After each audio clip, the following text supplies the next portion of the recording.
Hey guys, welcome back to Raw Influence for another podcast, and it's episode 6 this time. We've got some exciting guests in the room today. We have got Ben from YLDFX brokerage, who some of you have probably heard a little bit about with his exploration that he was going up on Ben Nevis that we've been talking about for quite some time. And we're also joined by TV presenter and motoring expert Rebecca Jackson. Welcome all. How are you all doing? Thank you. Thank you very much. We all doing good? Yes, good. How are you? Yeah, I'm fantastic. It's really good to have you on the podcast. We've been hearing lots of stories about what you've been up to. And a little bit for those guys that haven't tuned into Raw Influence before, the podcast is more about meeting entrepreneurs and interesting individuals of what they've been up to, how they've got to where they are, and what they can kind of give away as tips and tricks for some of the entrepreneurs and motivation out there for, people trying to further their career. So, what do you want to talk about today? What would you like to talk about, Sam? Let's go with I've been talking about it. So I've got let's start off with my car because that's important. So I've got a Ferrari 488 Spider. Good choice. Oh, is it? And it's down at the moment in value. And but have you bought it for monetary value, or have you bought it to enjoy it? Well, I bought it to enjoy it. I just wasn't hoping to lose so much on it. In a year, it's gone from. I think I got it for what, $230? Something like that. Yeah, $230. Yeah, it's now worth $208. So I've been given an ultimatum from car company that I'm working with just to do a straight switch into another car. And I was debating on it, and I was looking at a 720S or a 600LT because the 720S has dropped by 50%? McLaren's are lovely cars to drive. And do you know what? The pedals are set up perfectly for left foot braking. Now, whilst I wouldn't recommend people just go willy-nilly left foot braking on the road, they really are set up for it. So if you take it to a track, or if you're au fait with left foot braking, you're going to love it. Okay. What would you choose between those three right now? Because the story that I'm hearing in the supercar world is kind of we've hit a bit of a bubble and a downturn. All the cars prices seem to be falling at the moment. I think you've got to buy with your heart, because if every day you're trading, aren't you? So yes. That's your main focus. So if you're buying a car because you want to enjoy the money that you've earned, surely you should be buying with your heart and not your head. Yeah, I think it's hard for a trader when you look at something. You sit there and think, we buy things on a daily basis to make money, but then you sit there and you think, wow, it's lost, a considerable amount of money. I would say, 30, it's over 10% value in a year. Yeah. And you sit there and you think, I don't know. Ben's going on about, what was it, the new Ferrari that's coming out?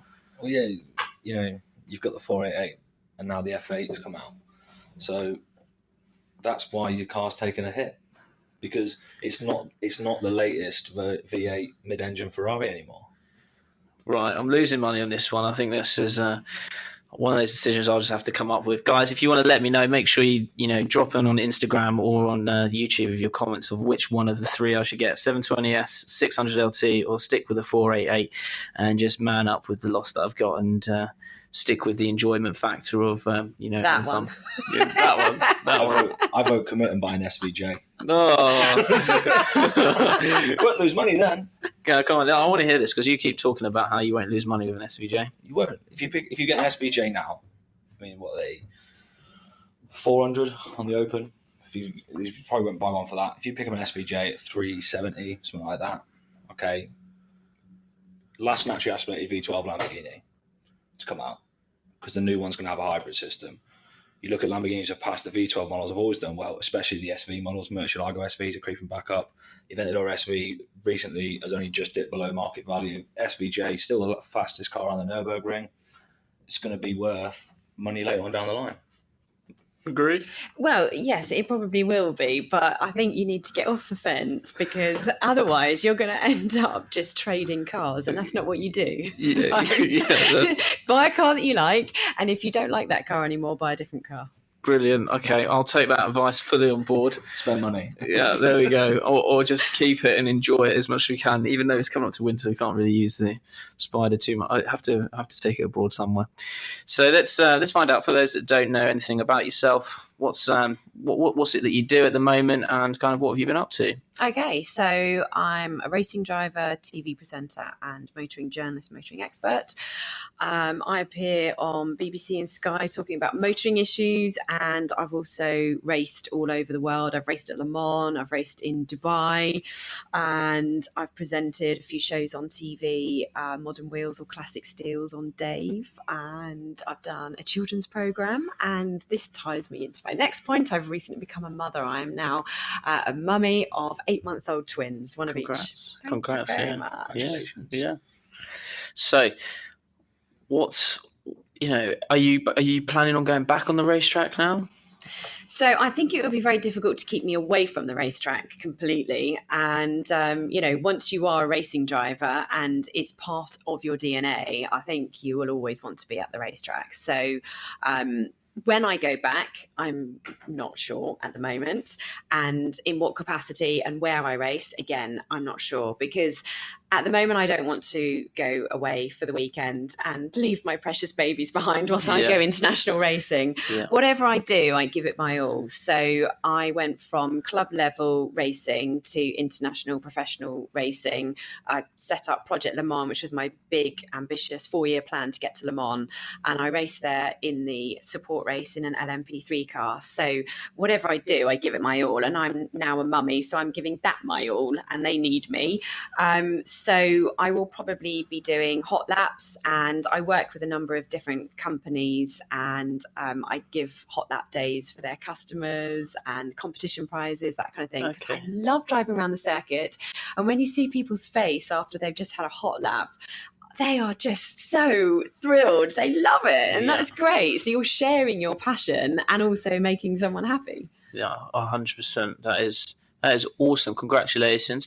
So is it a bit of a disbelief then that when you have little ones, your career's over and so on and so forth? Your career doesn't have to be over, but you can choose to redirect it and do something else. And you can also choose to take them with you. So, for example, when I was on Sky News recently speaking about a motoring issue, we all went there and the babies were hanging out in the green room whilst I was live on the TV. Why not? Yeah, fair enough. That is awesome. You brought them along as well today? I haven't actually. Oh, you did? No, I was going to. We thought I really wish I had, because they would have loved just crawling around here. Yeah. So I was going to bring them with me, and I hadn't heard back yet if there was space for them. And I put them in their cots, and then I got the email saying there's room for them. Yeah. And there's one thing I won't do is wake them up if they're having a lovely sleep in their cots. Yeah. So I haven't got them with me today. So does it switch completely to flexible hours then? How does that work with? Well, I think when you're an entrepreneur and a business, not so much a business owner, because you can get business owners that are slaves to their business that work all the hours under the sun, but certainly entrepreneurial minded, you can influence what you do, what hours you work. And I've completely rethought my entire working schedule now. So the amount of time that the baby spends sleeping it equates to a full working day over the course of the day and the evening. They go to bed at 7:00. So I'm doing a lot of work whilst they're sleeping. And I'm also limiting the number of days and the amount of time I spend away from them to do filming. So I'm working with 2 companies at the moment to do ambassadorial roles, and they are Morris Lubricants and Motor Easy. And they're also really embracing my new life as a mummy, which is fantastic. Yeah, so Morris Lubricants sent them some little baby grows with Morris Lubricants on. So I took a photo of them, posted it on Instagram and said, would you trust these 2 to do an oil change? Yeah. I bet you got some funny comments back on that one, didn't you? Oh, my followers have been great because, it's quite a big deal to go from being, a female racing driver who's, badass car racer, racing all over the world, reviewing cars and such like, to being a mummy. And I thought, how are my followers going to take it? Am I going to lose followers? Are they not going to like me anymore? But you know what? They've been great. They've been absolutely amazing. And a lot of people that a lot of people are parents anyway, and the demographic that's following me, they seem to have really, they're with me on the journey, and they're saying, oh, congratulations, oh, you're doing amazing, and you've got your figure back after your twins. And, you know, I quite like compliments like that. I don't mind that. Yeah. No, I agree. Do you find that there was a transition on social going from, you know, having your kind of supporters not change but adapt to it? Because I talk about that because on my social, I've just started to do a transition. All I used to do is post kind of like luxury cars, things that I was up to, holidays and trips. And we recently started our own charity called Overwatch Charity, and it's trying to reduce single-use plastics and help kind of conservations of animals that are becoming endangered, things like that, and trying to move away from posting a Ferrari to posting us on the beach doing a beach cleanup is such a different kind of content. We found it took me about 2 to 3 weeks for the audience to kind of adjust to it before there was behind it. It was such a weird thing to have. But I completely, yours is obviously a lot more drastic, I would say, than me doing a beach cleanup and you know, a few things like that. But it's slightly different. Yeah, it's slightly different, but the transition is still there. It's an interesting space, isn't it, social media and how they kind of come around. Yeah, and I think yours was maybe the different change was possibly would have taken slightly longer, actually, even though mine was a more drastic change. What I'm very grateful of is that my followers are following me rather than just what I do. Yeah, exactly. Whereas, you know, maybe there's that fear that, is it just what I do? But actually, they're really on board with me, and I'm so grateful for that. And so I didn't really have a problem with the transition at all. But I think going from speaking and showing gas guzzling supercars to I'm being really green, you know, some people could really take homage to that. But actually, I'm with you on this because I believe in a balanced life. So you've got to fulfill your passion, you've got to live your dream, you've got to do what you want to do in life.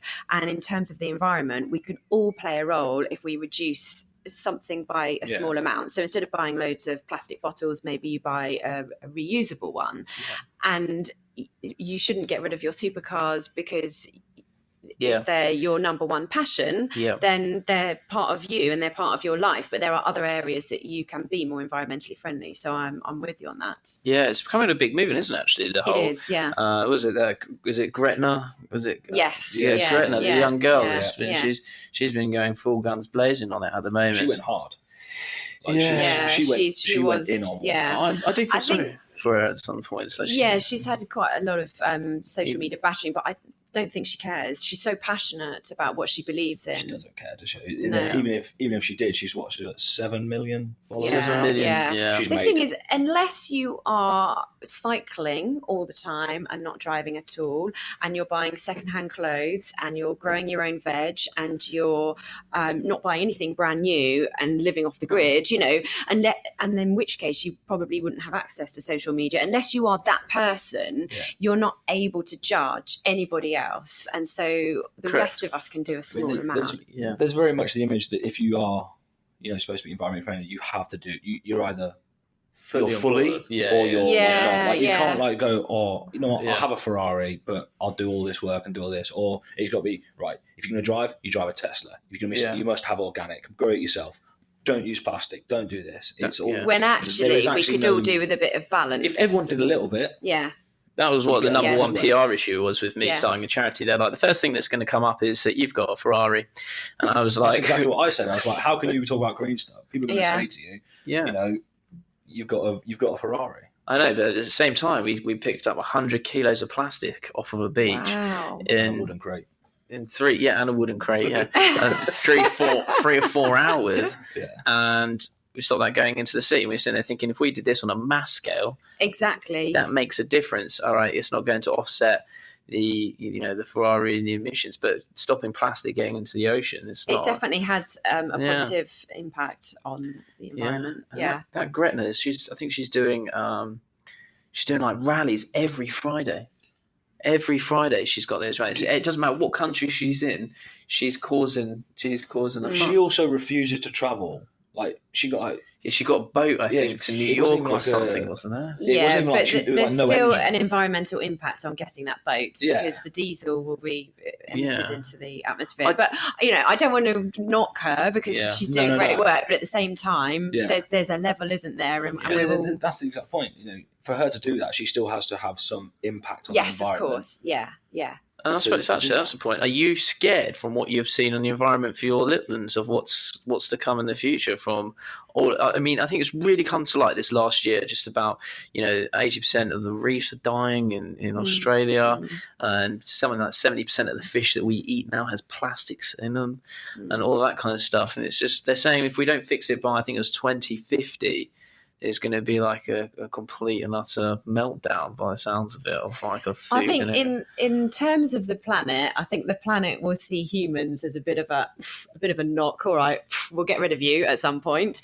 But I think what's happening right now, there's so much time and there's so many chances for development in technology and improvements. If you think about how far technology has come just in the last 5 years alone with Formula One, and Formula One motor racing does actually, this sounds really strange saying that racing helps the environment, but actually technology that's developed in the laboratory of racing then finds its way into road cars because efficiency is where it's at.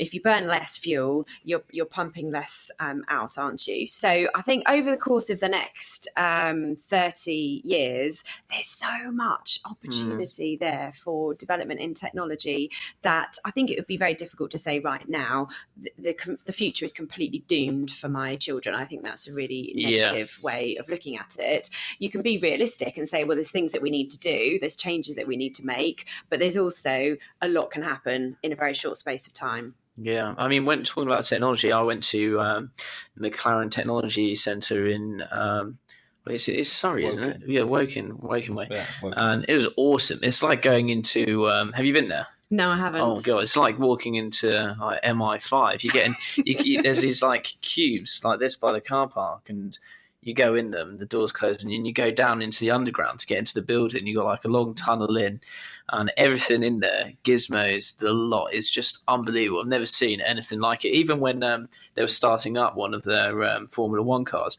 it's just out of nowhere. They just pour a white tile out of the ground.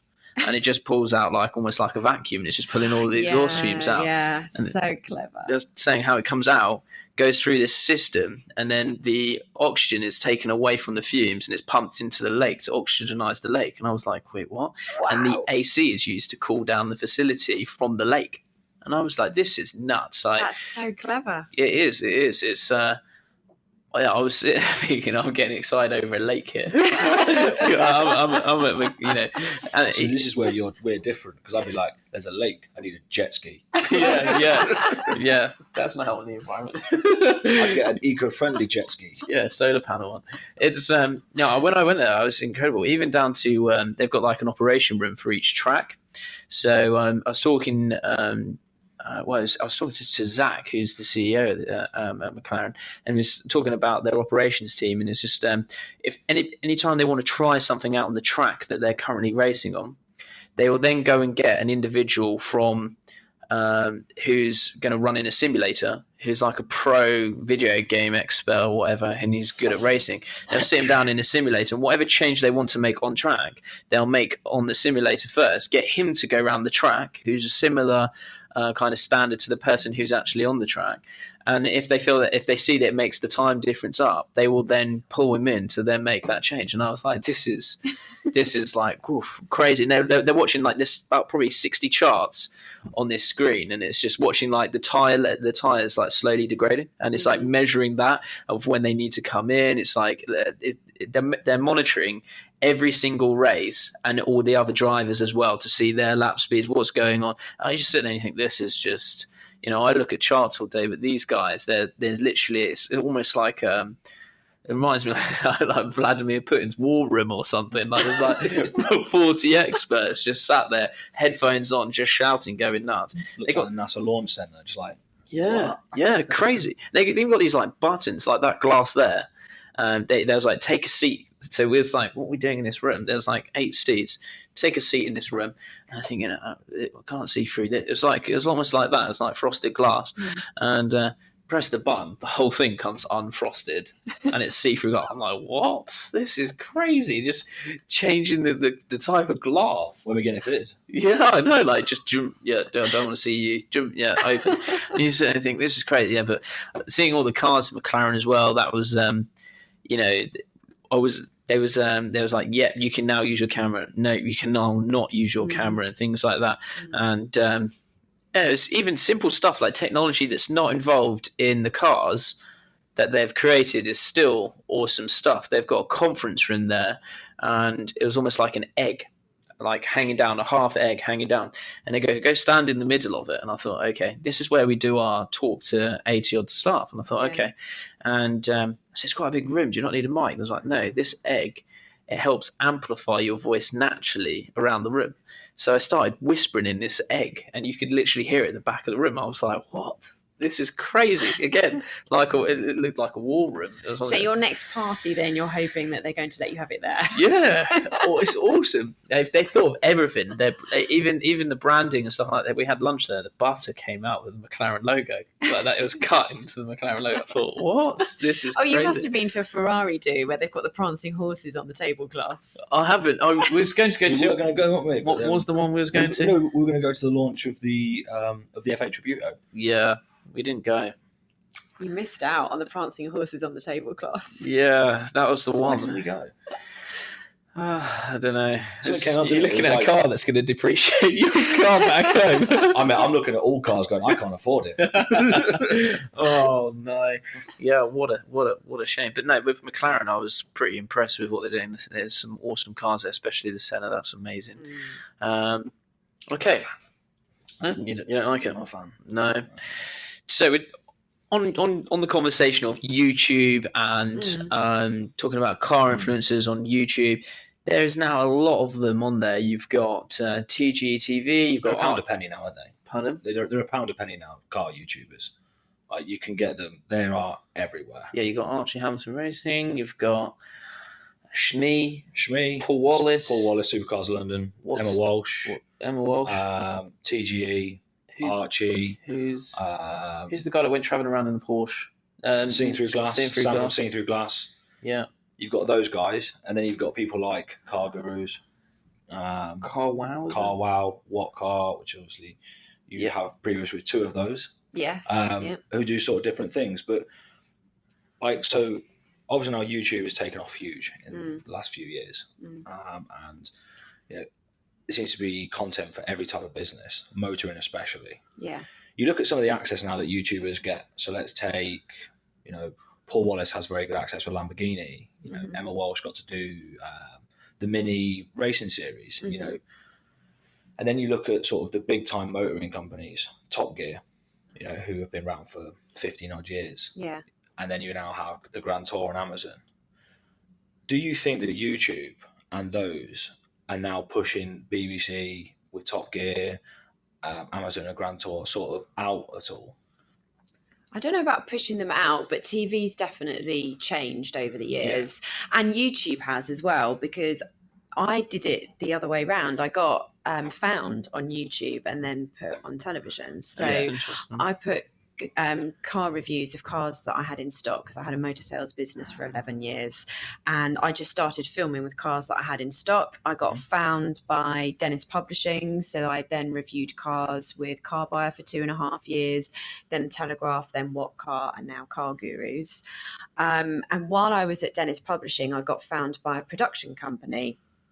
And then they also liked my co-presenter, Matt Watson, who's now at Car Wow. So Matt and I did a TV show together on ITV4. So we got found that way and then placed on television. And the ultimate's meant to be on, or it was then, to be on television. Yeah.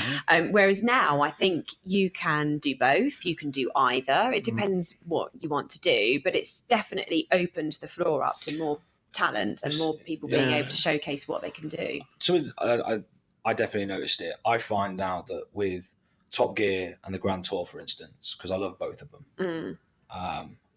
but they seem to be so far behind with like what they're putting out. So, for instance, You know, if let's go Series 2 of Grand Tour, the first episode, it was Events Dores and all that.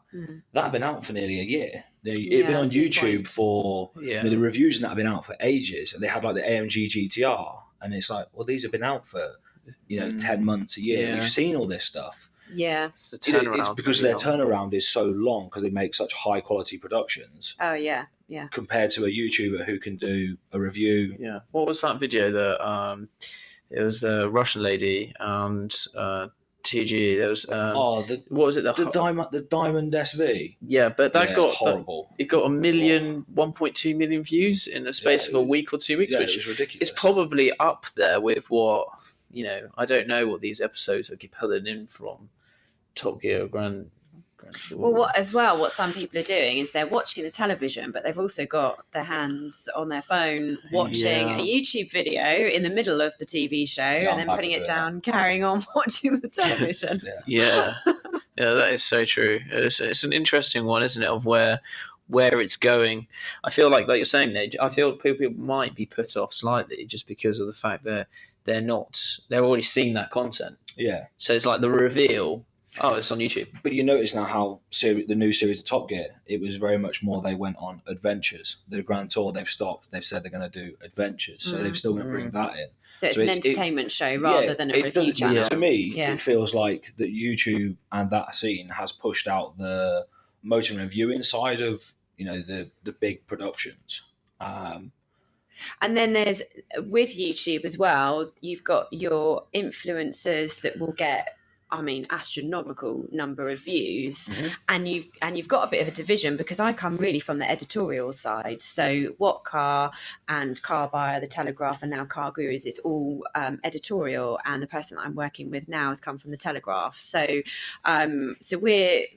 we have to be accurate with our facts because it's our job to be accurate.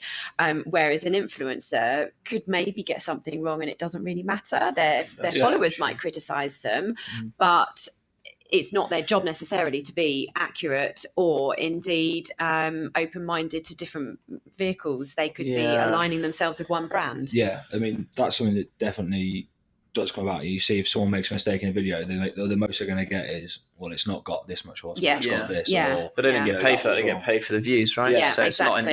It's not a massive concern. If anything, someone will be like, go watch that, but you got it wrong. Yeah. Yeah. You tend to find the videos on YouTube, the ones that do mistakes. Like Shmi's Senna crash got so many views, and it was because people wanted to see someone crash into his Senna. Like the poor guy had his car crashed into it, and that got more views than some of his other stuff. Or was the other guy actually who I was at the Grand Prix ball with? Sebastian Delaney? Seb Delaney.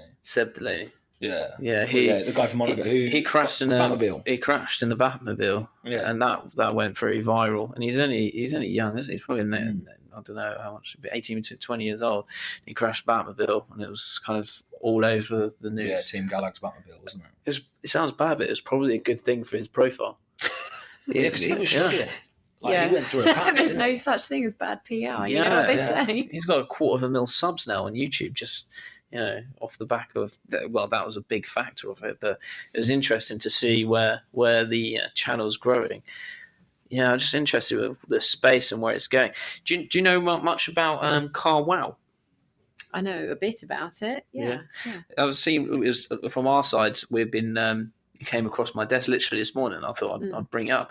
Car Wow is raising money via Crowdcube, and I was thinking that's interesting. And so far, they've raised nearly £5 million. In this funding round, or just in this funding round, they're saying the pre-money valuation is 178 million for Car Wow. Wow! And you sit there and trying to work. Get any profit? No profit made, and that's interesting because sweet, I'm worth 171 million as well. I've decided.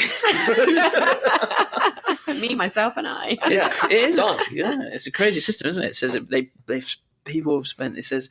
Revolution car buying for 200,000 people who bought $5 billion worth of cars through their platform, but no, because they want to basically be like the one-stop shop, don't they?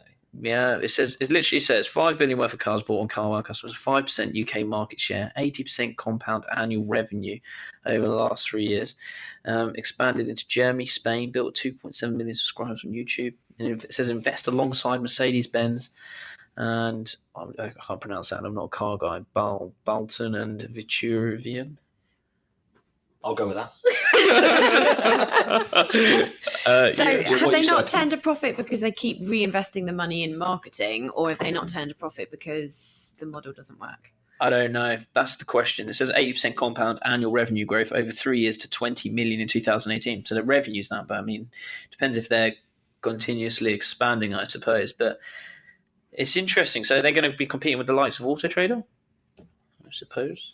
Well, CarWow is just for new cars, isn't it? So they push each individual video, and then people presumably then buy a car through CarWow, and then the dealers all have to pitch for the business. And then you've got What Car that have also got car dealerships on board, and then you've got CarGurus, who I'm now working with, who have also got dealerships on board, so you can buy the cars. And that model's worked very well in America, and now they're making it work in the UK. That's CarGurus. Yeah. So CarGurus is profitable in America. CarWow, I think it's only in the UK, isn't it? And they haven't. Yeah, I don't know too much about it. That's why I just thought it was quite an interesting debate. See, it says that they're expanded into Germany and Spain. I don't buy new cars, so I don't really. Yeah, they're expanding into. It says today about 5% of all consumers' new cars in the UK are sold through CarWow. About 1% in Germany and Spain already. The business is not yet profitable and continues to invest in its growth. Okay, so it's not investing in its growth. Market expansion.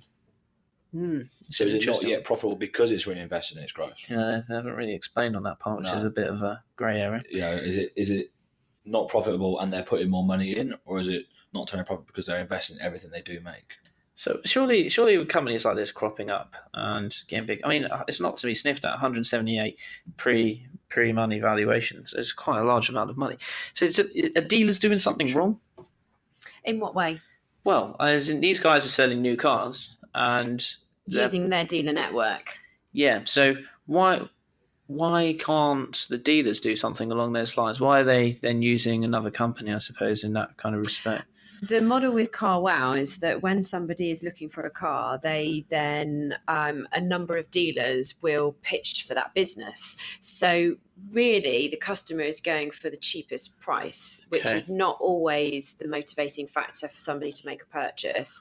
And it's definitely not what a car dealer would want to do for every single deal. So if they're coming up to hitting their target, for example, and they need to sell 2 more cars, and they could wipe the profit from those 2 cars in order to get their quarterly bonus for selling the right number of cars, then they'll do that. But they're not going to do every deal like that. So I think that's where CarWow is using that as an opportunity to sell cars, when actually a lot of people don't necessarily want to go shopping for just the cheapest deal. They want to go to their local dealership. They want to sit down, have a cup of tea, have a chat, have a bit of a test drive, and they want to do it the old-fashioned way. And there's still a lot of people that want to do it like that, I think.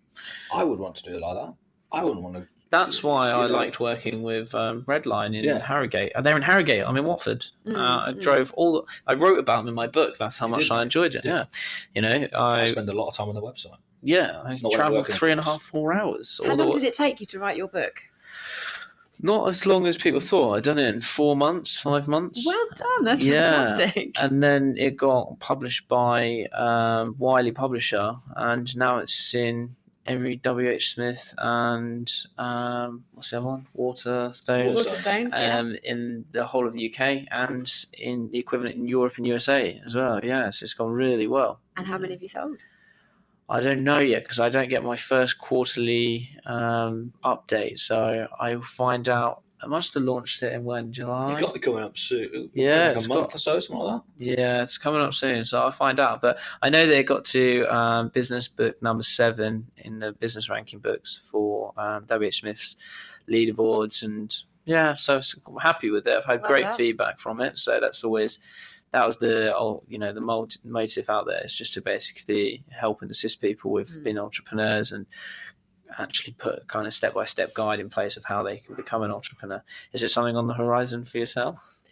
Writing a book. Well, I'm actually writing some children's rhyming bedtime stories at the moment. Amazing. Not purely. There are several reasons. First of all, I love reading to my babies. And you think, I've been reading to them since they were about 5 months old. Yeah. And you think, they don't understand what you're saying at that point. But we don't really know exactly when they do start to understand. And they can definitely understand tone of voice and intonation. And the way that they respond when I'm reading to them is such a magical experience. Yeah. And I felt so sad, actually, when I heard that 30% of parents are unable to read their children bedtime stories. And that's because they're either too busy or they're in their work commute and they're getting Alexa to play stories to them. And then the children are replicating Alexa's voice. And I thought, this is awful. This is really awful.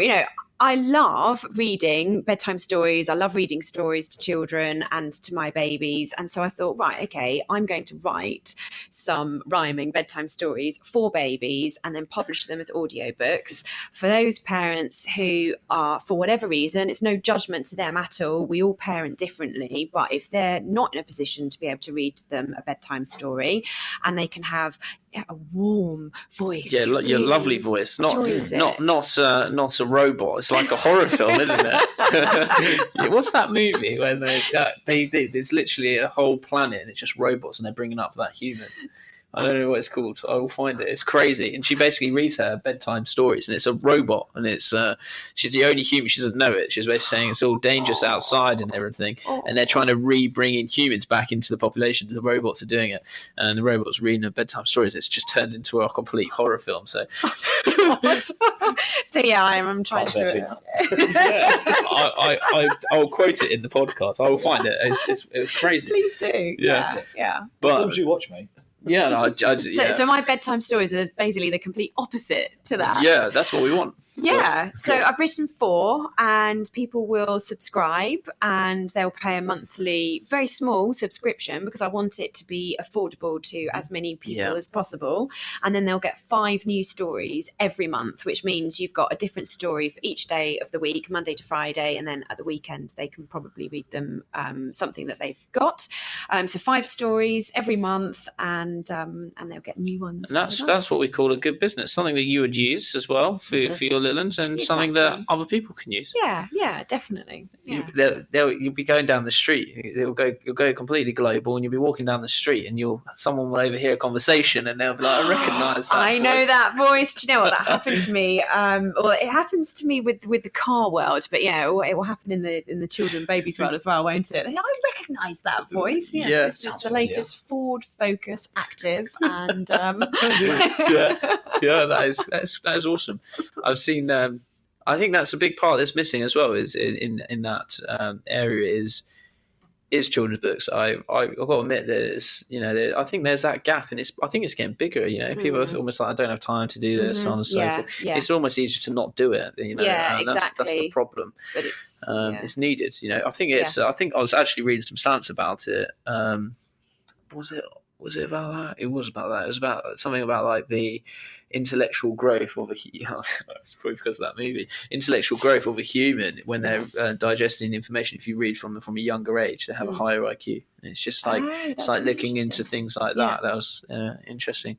Well, you're in theta state until you're 7 years old, and your brain, when you're born, is only 25% developed. So the amount of growth and development that happens in those early years is colossal. Well, they're either the barriers that you build up for them, or they're the ones that you break down of what's achievable and what's not. What you say to your children, what you say to your babies becomes their inner voice. Yeah. So every day, at whatever point they start to truly understand me, you'll never really know, because babies can understand baby sign, this is sorry, that kind of thing, before they can verbalize what they're thinking and feeling and how they want to express themselves. So every day I tell them I love them. I tell them they can be anything they want to be. They're amazing. They're wonderful. How did you hear about a baby sign? So if babies go like that, so you teach them baby sign language. So one of my twin mum friends, her twins are now about 16 months old, and she started using baby sign language every day from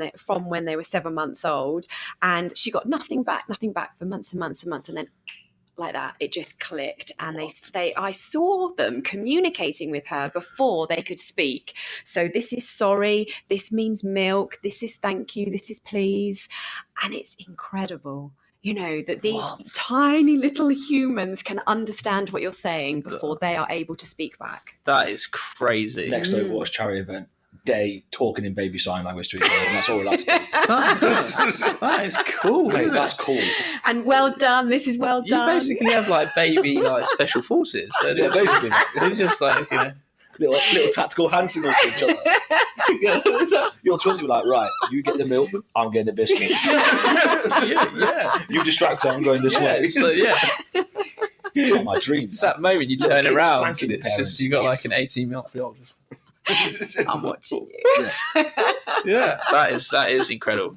Okay, so talking about going back to this car wow, and then you're now working with CarGuru. CarGurus. Yeah. Okay, and what's the difference between the two? Are they competitors or are they? Yeah, they are competitors. So with CarGurus, they've got cars advertised from their trusted dealer network, and they've also got car reviews. And the standard is as high as editorial because it's proper editorial. You know, we've got Chris Knapman that's come from the Telegraph, and I worked with him when I was at the Telegraph, and we've got sort of like the old team back together, if you like. So people can come to the website and come to the CarGurus UK YouTube channel. They can watch reviews of various different cars. Maybe they've got a short list of 3 that they might be interested in, and after they've watched all the reviews, they can go onto the CarGurus website and actually call up a dealer that's advertising one of the cars.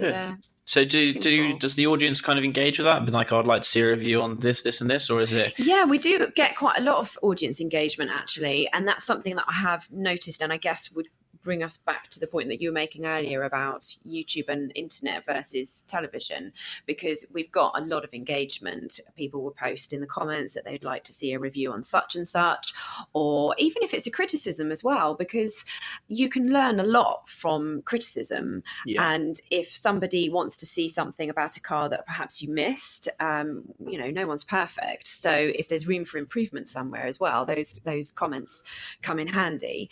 And a car that they particularly want to see a review of as well, that's also quite good to know. Have you ever done a car review of an aerial Atom or an aerial Nomad? I have driven an aerial Atom up was the other one? Goodwood Look Hill at it. Climb, and I'm not jealous. it almost in the nicest possible way to any other car that I drove that day, but it kind of ruined me because it was so good and so fast.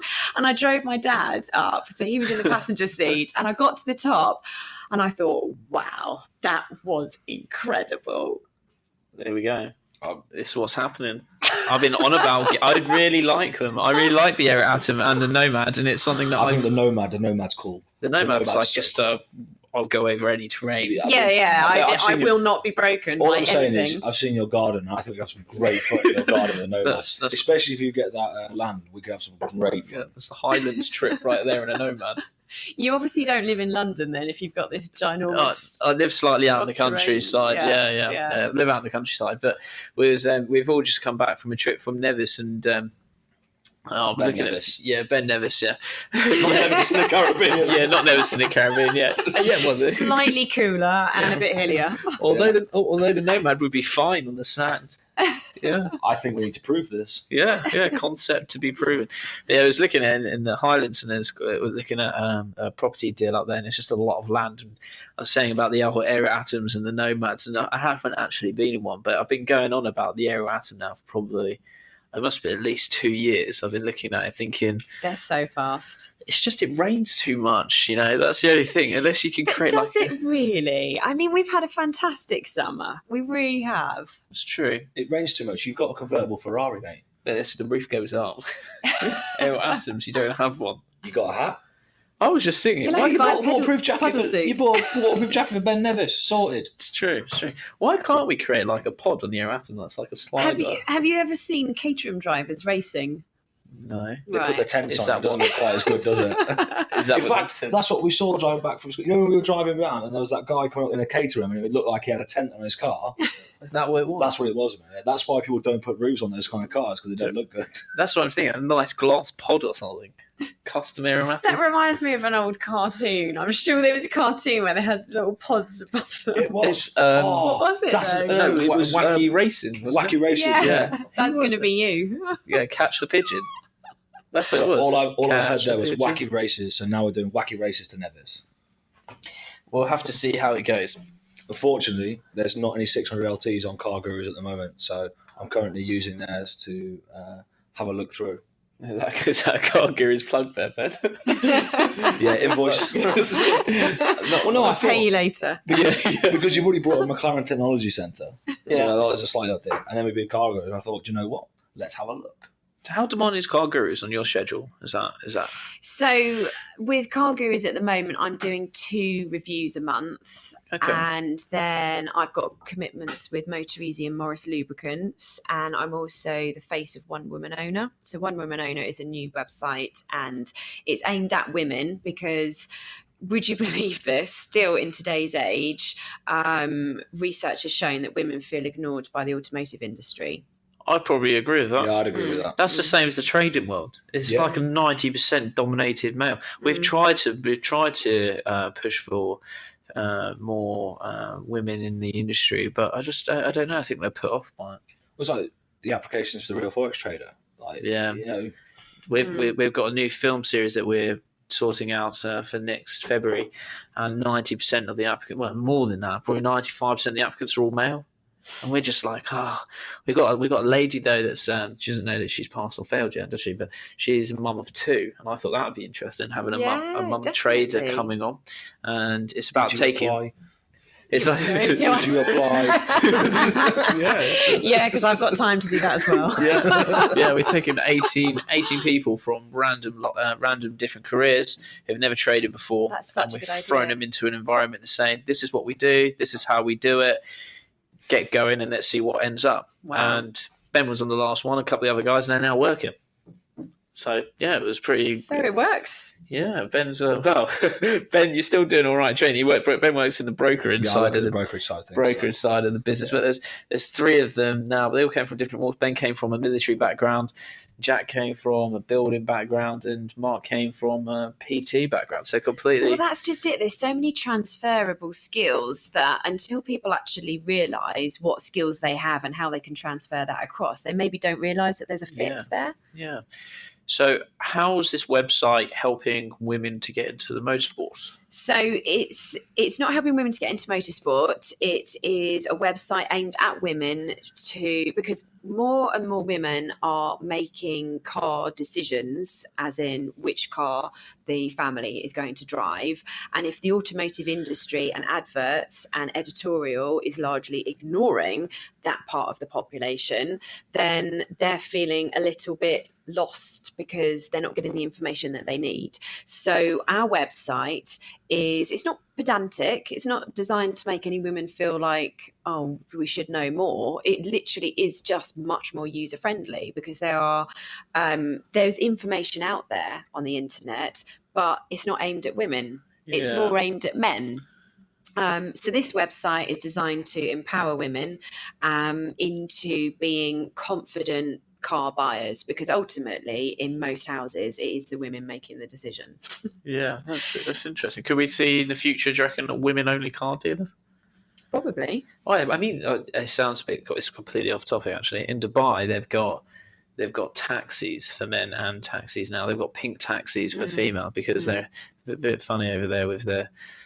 They are, but on the same count, I certainly myself, being on my own after an evening in London, I probably would prefer to get a taxi driven by a woman. That's true. I'd feel a lot safer. Yeah, that is true. I take it that the pink taxis are driven then by women. Yeah, they are. Or is it just for women in general? No, they're driven by women and they're for women. See, I can understand that. I get that. Yeah, that is. Why do we not have this in London? Well, because Uber haven't done it yet. Maybe we will. Yeah. Maybe One Woman Owner will branch into taxis. You never know. Why don't Uber have like Uber Pink, female Ubers? Uber drivers. That would be awesome. Talking so obviously you mentioned there about women in the automotive industry, sort of, or in the car buying thing. What was it like for you going into the motorsport industry, being like the top, like sort of the, because it is extremely male dominated. It is male dominated. You're right. You look at F1. Yep. F1, are all this season, well, for the last God knows how many seasons now, all predominantly all male drivers. I mean, I don't know if there's any prospective hopeful female drivers on the list at the moment for the relative teams. I know there was a German girl recently that crashed. She crashed hard, didn't she? Yeah. But I think I was reading stories that she was on her way in that sort of line. Yeah, only 2% of racing drivers are female. When you're actually in motorsport and you put your crash helmet on and you start racing, your competitors don't care whether you're male or female. And you have to earn respect, because that's what men are like with other men anyway. And that's what men are like with women that are coming into what could be said as their arena if it's dominated by men. So it's no different really for a new guy or a new girl to come into motorsport. You still have to earn respect. And actually, I think it's true with anything that you do, is about being true to yourself. Because I remember when I first started racing, and I used to turn up with trainers and a hoodie on and that kind of thing, and I just wasn't really showing my full sort of girly self. Okay, when I'm on the motor racing circuit, you push me, I'll push you back. And you'll care about your paintwork more than I will. I give as good as I get. And I race hard, and I like that. But off the circuit, I'm actually really quite girly, and I like putting makeup on, and I like dressing femininely. And the driver representative, I was having a conversation with him on the phone, and I said, I was at Salsa at the weekend, and someone stepped on my foot, and I haven't been able to wear high heels since then. And he said, I can't imagine you in high heels. And it was at that moment I realised I was not being true to myself. And since then, I have kicked a football with high heels on in the grid. I have gone for a How nice... did it turn out? Fine. Beautiful. You just kick it with the side of your foot.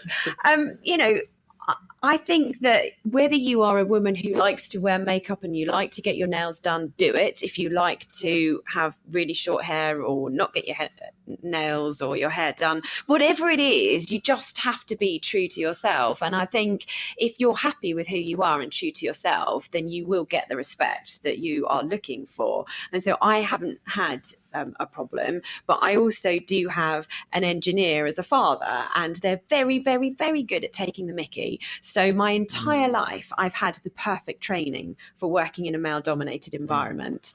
But it was interesting, when I went to speak at the Women's in Business event, I noticed that women were less likely to put their hand up and speak up. And it also mirrored what I read in Sheryl Sandberg's COO of Facebook. OOO. How many O's do I want to give this woman? COO of Facebook. And she noted in her book that women, it's called Lean In, and women really need to speak up. And when she'd finished giving a speech, she said, there's no time for any more questions. All the girls put their hands down. One guy kept his hand up, and she said, okay, go on then, one more. And she realized that she was even doing it herself. And men are going into job interviews. If they're offered the job, they say, okay, great, but can I be paid this much extra? Whereas the woman is saying, okay, I've got the job. Yay, I'm excited. Yeah. But you know what? If you always ask for that little bit more, if you put your hand up, if you push the doors down, that's what it boils down to. So there's a lot that women can do for themselves as well. I'm not saying that it's entirely women's fault, but what I am saying is what I have noticed in the Women in Business event that I spoke at, and Sheryl Sandberg's book, and also how I am in motorsport. You've got to be quite bullshit. You've got to be able to just speak up and get your point across. Yeah, no, I agree. Okay, so we've got a couple of minutes before we've got to wrap up on this awesome podcast. We've learned so much, from baby sign language to car gurus to... Well done. Yeah, that's good. It's pretty crazy. I think it's quite cool. I'm not going home and Googling that tonight, don't worry. You definitely will. 100%. I will. I really don't know how I'll take that, And talking a bit more about the women in motorsports and kind of lean in, talking up and things like that. Do you think that, on that note, do you think that will Do you think it'll change over time? Yes, I do. I think the girls that are coming up through the ranks now have got probably or arguably more confidence, and also there isn't as much social conditioning that says you should be doing you can actually be an engineer or be a racing driver or be a stay-at-home mum. There's nothing wrong with that at all. There's more choice for women now, and I think it's more socially acceptable for girls and women to take various different routes. So I definitely think that the younger girls will stand up and speak up more. Please do. I think it's really important for anyone that's listening in any industry going into a male-dominated sector. It's definitely important to speak up. And usually, I don't know about motorsports, but I know, for example, in trading, hands up admitted that female traders are better at risk management and overall performance, which is an interesting space. So it's, if anything, you've got an advantage coming into trading. I don't know about motorsport. Well, motorsport is quite interesting because they say that women make good endurance racers because we are more considered with our risk taking, and men make better sprint racers because the risks that they take are higher. And obviously, if the risk is too high, you fall off the circuit. Whereas if you bring the car home in an endurance race, the next driver gets to drive and you get to finish the race. And to finish first, you must first finish. Yes, that is true. If you look at, say, for example, football, you've got the male teams and you've got now the female teams. Do you think that will happen in racing? I hope not.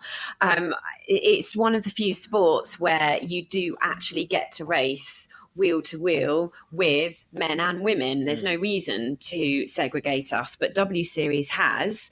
At first, when it was first launched, I was really against it because there is no need to separate men and women. We can race against each other, and I enjoy racing against a man or a woman. I don't care what sex they are. However, what is happening with W Series is that women racing drivers are getting more of the limelight now, and there is the potential that a Formula One driver can be found from W Series.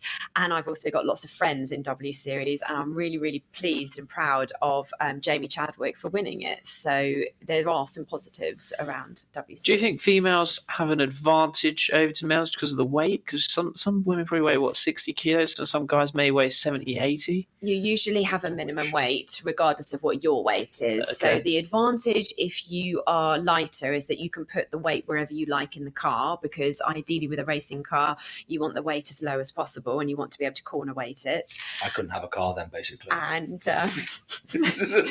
It'd just be me. You're too big, mate. You and some wheels.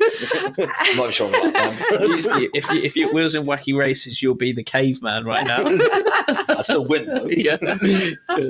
What I find that might be slightly trickier for some of the taller guys is trying to keep the weight down, but the strength up can be quite challenging. Whereas us female racing drivers, as long as we've got the strength up, we can pretty much not worry too much about our weight because we've not more often not got the same height. So to keep the same weight is easier. That is awesome. Okay, so we're coming up to an hour. It's gone super quick. Wow. We can seriously talk. Yeah. All day. It's a really interesting topics. So my final question for you. So CarWow, their pre-market valuation is 178 million. Is it worth buying? Well, okay, my loyalties obviously lie with CarGurus. I've just started my new gig with CarGurus. They have floated, so you can buy shares in CarGurus, so I recommend you buy those instead. That's fair enough. Are they on the UK stock market, are they? CarGurus UK, yes. So they are an American company originally, but they've got CarGurus UK, and I'm working for the CarGurus UK YouTube channel, and you can buy CarGurus UK shares. Be interested to see what their valuation is. Yeah, I'm gonna have to quickly look because I'm on it now. Oh yeah, so I was just really interested to see. Problem is, if you put CarGurus UK stock, all it comes up with is stock cars. Stock cars. Yeah. Maybe put market Share cap price. value. Yeah. I'll be interested because were they around before or after CarWow? That's a very good question. I think the American company was probably around before. So I'd probably assume they're CarGurus Inc. They might be floated on the US market then if they was initially in the US as well. Yeah. Interesting. Yeah, because they started in the US and CarGurus UK floated 2 years ago? That's CarGurus Inc. Okay, CarGuru absolutely blows CarWow out of the park. There you go then. Yeah, So who are you going to invest in? 3.44 billion market valuation.